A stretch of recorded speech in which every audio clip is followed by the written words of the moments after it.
Hello friends, myself Shilpa Rajendra Pasure. I am teaching in Ganpatra Barwade College of Commerce, Sangli. Today we solve problem on date of the partner. Suresh, Ramesh and Devesh were equal partners. Their balance sheet as on 31st March 2019 was as follows. इथे तीन partners आहेत, सुरेश, रमेश आणि देवेश. ते equal partners आहेत, म्हणजे त्यांचा profit sharing ratio हा equal आहे. त्यांचा बॅलन्स शीट आपल्याला दिलेला आहे 31 मार्च 2019 चा. त्यांचे बॅलन्सेस दिलेले आहेत आणि ॲसेट्स दिलेले आहेत. त्यानंतर आपण त्याचे ॲडजस्टमेंट बघूया. Devesh died on 31 December 2019 and the following adjustments were made in the books of the firm. इथे देवेश काय झालेला आहे, डाईट झालेला आहे, डेथ झालेला आहे देवेशचा 31 डिसेंबरला आणि ॲडजस्टमेंट्स खाली पद्धतीने त्यांच्या बुक्स मध्ये काय केलेले आहेत. His share of profit up to date of death calculated on the basis of previous profit. त्याचा जो काही डेट झालेला आहे तो 31 डिसेंबरला झालेला आहे. त्यामुळे 1 एप्रिल पासून 31 डिसेंबर पर्यंत जो काही पिरियड आहे त्या पिरियडचा प्रॉफिट हा देवेशला काय करायचा आहे, द्यायचा आहे. तर तो प्रॉफिट कसा कॅल्क्युलेट केलेला आहे, तर प्रिव्हियस इयरच्या बेसवरती केलेला आहे. त्यामुळे प्रिव्हियस इयरचा प्रॉफिट बेस धरून आपल्याला त्याचं कॅल्क्युलेशन करावं लागणार आहे. नेक्स्ट ॲडजस्टमेंट सांगितलेली आहे. His share in goodwill which is to be 2 years of purchase of average profit of the last 4 years. 4 वर्षाचे जे काही प्रॉफिट्स आहेत त्याचं काय केलेलं आहे, तर 2 years परचेस, लास्ट 4 yearsच्या ॲव्हरेज प्रॉफिट काढायचं आहे आणि त्याचं 2 years परचेस काढून आपल्याला गुडविल काय करायचं आहे, कॅल्क्युलेट करायचं आहे. यानंतर आपल्याला 14, 15, 15, 16, 16, 17 आणि 17, 18 याचे प्रॉफिट्स दिलेले आहेत आणि या प्रॉफिट्सवरून आपल्याला गुडविल कॅल्क्युलेट करायचं आहे. नेक्स्ट सांगितलेलं आहे. Interest on opening balance of capital account at 12% per annum.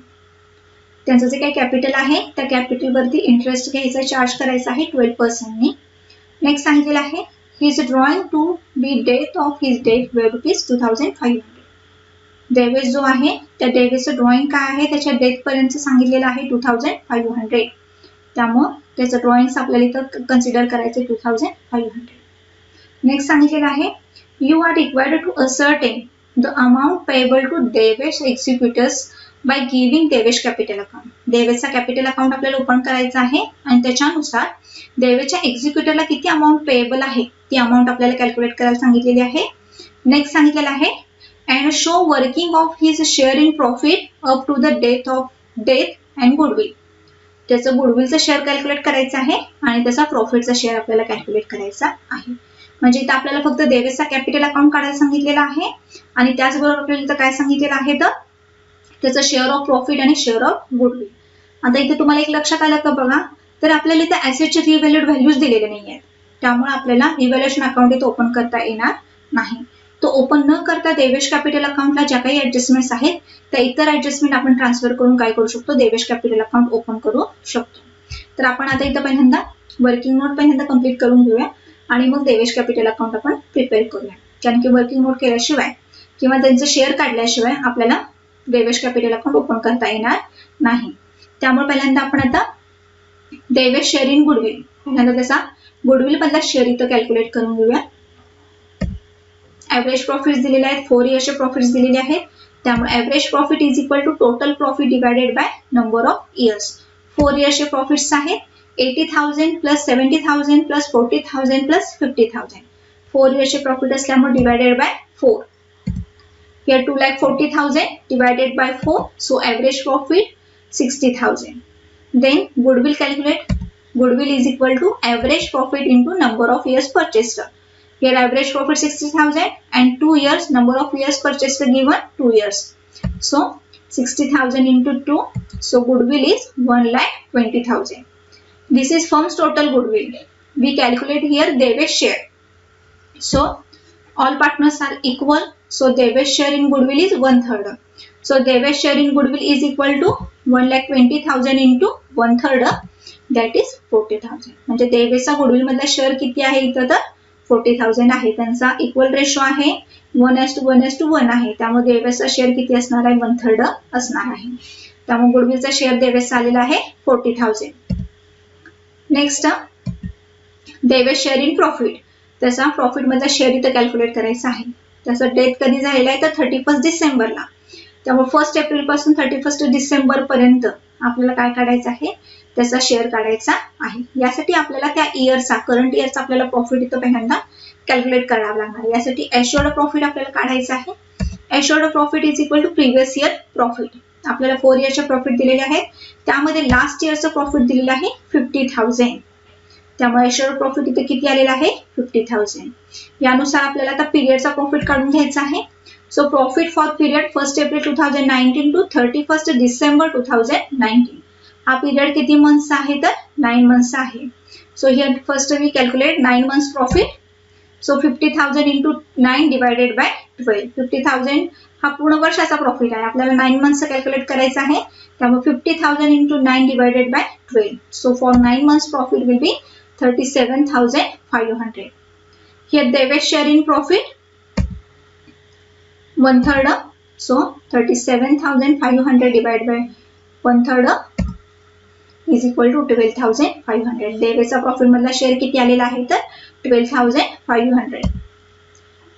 आता हा प्रॉफिट मधला शेअर आपण कुठे ट्रान्सफर करतो तो प्रॉफिट अँड लॉस सस्पेन्स अकाउंटला. So here entry will be passed here.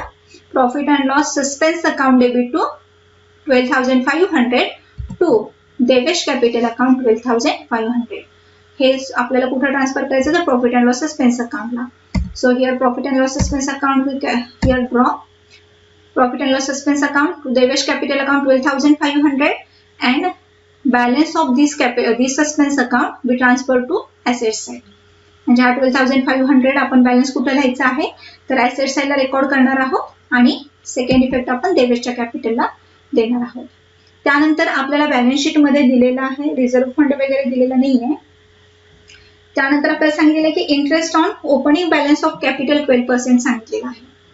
Capital वरचं इंटरेस्ट सांगितलेलं आहे, त्यामुळे आपल्याला देवेशचं कॅपिटल वरचं इंटरेस्ट इथे कॅल्क्युलेट करायचं आहे. So interest on Devesh capital it is given at the rate 12% per annum opening balances. Opening balance वरती 12% पर एनम सांगितलेलं आहे. त्यामुळे इंटरेस्ट ऑन देवेश कॅपिटल त्याचा ओपनिंग बॅलन्स किती दिलेला आहे 25,000, त्याचा 12%. So 25,000 into 12 divided by 100 that is 3,000. त्यामुळे त्याचा इंटरेस्ट ऑन कॅपिटल किती आलेला आहे 3,000 आलेला आहे. आता interest on Devesh capital for period हा आपल्याला पूर्ण वर्षाचा सांगितलेला आहे, कारण की at the rate 12% per annum सांगितलेला आहे. पूर्ण वर्षासाठी 12% आहे, परंतु देवेश हा कधी डेट झालेला आहे देवेशचा तर 31 डिसेंबरला. त्यामुळे फक्त 9 मंथचं त्याचं कॅपिटल काय आहे बिझनेसमध्ये आहे. त्यामुळे फक्त त्याच्या कॅपिटलवरती 9 मंथचं इंटरेस्ट आपल्याला इथं काय करावं लागणार आहे कॅल्क्युलेट करावं लागणार आहे. So interest on Devesh capital for period 1st April 2019 to 31st December 2019, that is 9 months. So here 9 months interest will be calculated. 3,000 into 9 divided by 12 that is 2,250. म्हणजे देवेशचं इंटरेस्ट ऑन कॅपिटल किती आलेला आहे तर 2,250. आता आपण देवेशचं कॅपिटल ओपन करायचं आहे. यासाठी पहिल्यांदा आपण त्याचा बॅलन्स रेकॉर्ड करूया. Credit side by balance brought down 25,000.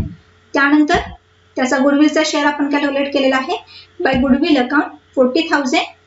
त्यानंतर आपण त्याचं प्रॉफिट कॅल्क्युलेट केलेलं आहे, त्यामुळे by profit and loss suspense account 12,500. 9 मंथचं प्रॉफिट आपण इथे काय केलेलं आहे ट्रान्सफर केलेलं आहे 12,500. नेक्स्ट इंटरेस्ट ऑन कॅपिटल, त्याचं इंटरेस्ट ऑन कॅपिटल आपण आता कॅल्क्युलेट केलेलं आहे 2,250. त्यानंतर आपल्याला त्याचे ड्रॉइंग्स दिलेले आहेत, ड्रॉइंग सांगितलेले आहेत त्याचे, त्यामुळे ड्रॉइंग्स कुठे चार्ज करायचे तर डेबिट साइडला. So Devesh capital account debit side to drawings account 2,500. Then we balance Devesh capital account. इथं रिव्हॅल्युएशन अकाउंट आपण काढलेलं नाहीये, कारण की आपल्याला रिव्हॅल्युएशन व्हॅल्यूज काय केलेलं नाहीये दिलेल्या नाही आहेत प्रॉब्लेम मध्ये. त्यामुळे आपण रिव्हॅल्युएशनचा प्रॉफिट तुम्हाला लॉस इथे ट्रान्सफर करू शकत नाही. त्यामुळे जेवढी आपल्याला इन्फॉर्मेशन प्रॉब्लेम मध्ये दिलेली आहे त्यावरून आपल्याला इथं देवेश कॅपिटल अकाउंट ओपन करायचा आहे. तर इथं आपण पहिल्यांदा टोटल करून घेऊया. क्रेडिट साइडची टोटल आलेली आहे 79,750. ह्या टोटल मधून आपल्याला डेबिट साइडची टोटल मायनस करायची आहे. 79,750 मी डेबिट साइडला टोटल लिहिली, त्यामधून मी 2,500 काय करणार आहे मायनस करणार आहे. आणि हा जो बॅलन्स येणार आहे हा बॅलन्स मी देवेशच्या एक्झिक्युटिव्हला ट्रान्सफर करणार आहे. त्यामुळे बॅलन्स आलेला आहे 77,250. हा बॅलन्स मी ट्रान्सफर करणार टू देवेश एक्झिक्युटर्स लोन अकाउंट. त्याच्या लोन अकाउंटला आपण हा ट्रान्सफर करायचा आहे 77,250. म्हणजे इथं आपल्याला फक्त लोन अकाउंटचा बॅलन्स काढायला सांगितलेला आहे आणि बाकीच्या वर्किंग नोट्स करायला सांगितलेल्या आहेत. शक्यतो डेटच्या प्रॉब्लेम मध्ये आपल्याला वर्किंग नोट आणि डिव्हॅल्युएशन अकाउंट आणि कॅपिटल अकाउंट एवढंच आपल्याला कामकाज करावं लागणार आहे. त्यामुळे शक्यतो यावरती वर्किंग नोट करण्यावरती भर द्यायचा आहे आणि त्याचबरोबर वर्किंग नोटला मार्किंग आहे या दृष्टीने ते व्यवस्थितरित्या सॉल्व्ह करणं सुद्धा काय आहे आवश्यक आहे. इथं आपला हा प्रॉब्लेम कंप्लीट झालेला आहे. थँक्यू.